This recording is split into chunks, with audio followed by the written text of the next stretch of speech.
Hello, everyone. How are you doing? How is your day looking? I hope everything is going wonderful for you. And I have another short story to share with you today regarding how to conquer your fear of expressing yourself. It only involves a very simple question, just one, because I want you to get into this habit of rationalizing your fears more than anything else. I am working on this fear side of our mind for quite a while, and the more I work on myself, the more I see that it is easier and it is less painful to deal with fear from another perspective by getting to some answers from the right questions from you to you. I want to share with you how I conquered my fear of expressing myself during the meetings I used to have in my workplace. Expressing yourself in business is vital. Let's face it, we need communication every single time, even when talking to ourselves. The monologues that we have with ourselves are also really important, and that is actually the place where everything starts. Now, when I used to be employed, I was a team leader, I was some sort of a manager doing a lot of tasks, all sorts of responsibilities on my plate, dealing with a team of freelancers. I had 8 or 9 freelancers that I had to take care of, to answer to their queries, to train them, to make sure their payments are done, to deal with their invoices, and so on. And I was pretty overwhelmed most of the times. Everything that I did would be involving my laptop, working on my own, and that's it. When it came to expressing myself, to running a meeting for other members of my department or other members of the company, I used to be extremely anxious. My heart would pound so hard that I felt I would be collapsing. I would be sweating a lot. My voice would sound extremely awkward because I could not find my words at all. Now, why was this? Why is this something that happens to so many of us, especially when we have our jobs? And then when we transition to doing something else like a business or a side activity, we get to have the same symptoms. Well, it's easy because we were not properly trained to express ourselves and to talk to ourselves in a nice, kind, empowering, compassionate way. Why is that? When it comes to fear of expressing yourself, the biggest fear that you have underneath it, it's fear of what other people think. Then you get what other people say.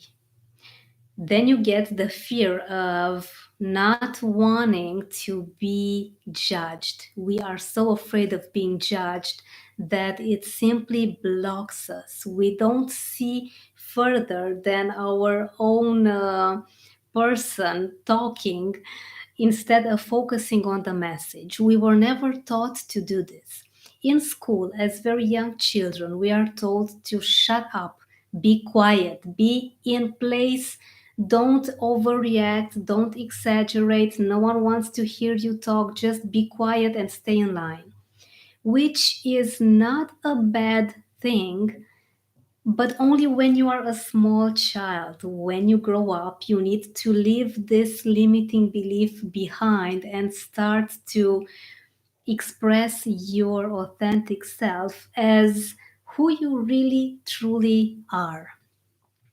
The question that I began to ask myself in order to be able to articulate some words when I had a training or a meeting coming up at my workplace was the following: why am I feeling like this? And boy, did I get some answers. This happened, I think, in 2017. It was a year after I had taken my coach in neurolinguistic programming diploma. And I already had some skills. I already worked on some fears, some major fears. I took away some limiting beliefs, some negative patterns, and I felt it was about time to have my voice heard because I used to have a lot of great ideas. I used to be a pretty good employee and doing a lot of great things, but no one would know about these ideas unless I would decide to speak up. Now, the first thing that I wrote on a piece of paper after asking myself, why am I feeling like this, was the following: I am afraid that the other people will laugh of the things that I say. And that was pretty major.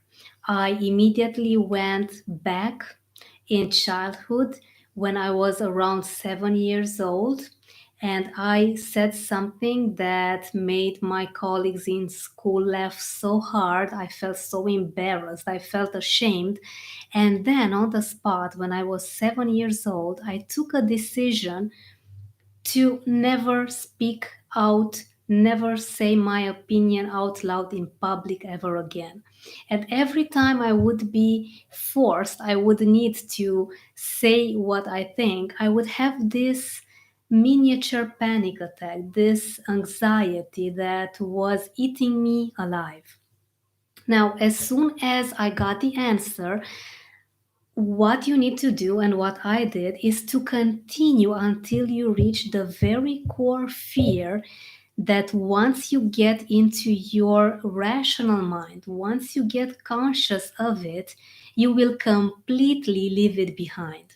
And then I ask myself the following question once again. You need to simply ask yourself, why am I feeling like this over and over again, ideally 7 times, until you get to the very bottom of the problem. The second answer was, I was asking myself, why am I feeling like this? Meaning, why do I feel that people will be laughing of the things that I say? And I remember feeling very awkward, feeling ashamed, feeling embarrassed. And another answer that I got was, I am afraid I will not be taken into account. I will be simply be left behind. And that was terrifying for me back then because I really wanted to fit in. Now I ask myself the third time, why am I feeling like this? Why am I afraid of not fitting in? And the answer I got was, I am afraid that I will not be loved, I will not be understood, I will not be supported. I am afraid of loneliness. I got several fears out all of a sudden. Fear of loneliness. This is a big one, and you would start to think, oh my God, how did you get here? Because you are only trying to talk in front of your colleagues at work. What does this have to do with anything? Well, unfortunately and fortunately, it does have to do with everything because as you do one thing, you do them all. Everything in our mind is connected. Our businesses, our professional lives are simple extensions of who we are as persons. Therefore, everything that happened in your childhood, any undealt with emotion, would come back and haunt you unless you learn from it, unless you see it from a different perspective. And as I got this major fear, it took a while for me to deal with it, a few minutes until I understood what was going on here. Why is this related to anything? What do I need to do next? And then obviously I asked myself once again, why am I feeling like this? Why do I fear loneliness? And again, it got me thinking to some further back memories when I felt abandoned by my parents. I grew up with my grandmother and my grandfather in the village because my parents needed to work back then, and I felt abandoned at 8 months young.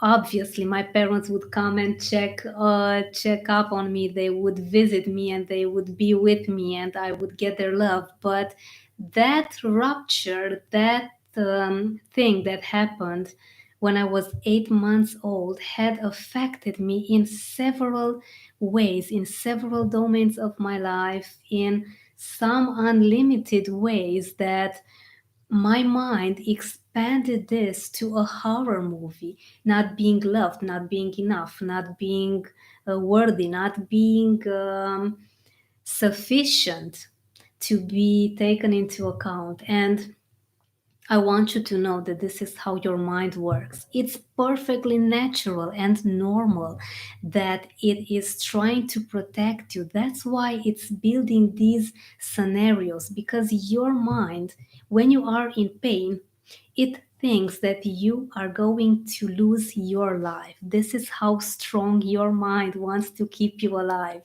Our brain is designed to keep us, to not necessarily thrive, only to merely survive and have an existence in this physical body. Therefore, any changes you want to make, any new habits, are going to be almost impossible until you begin to train your mind.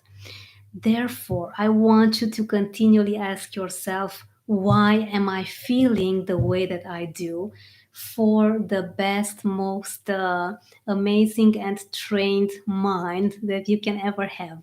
Let me know in the comments below, how is this working for you? And I look forward to knowing your story as well.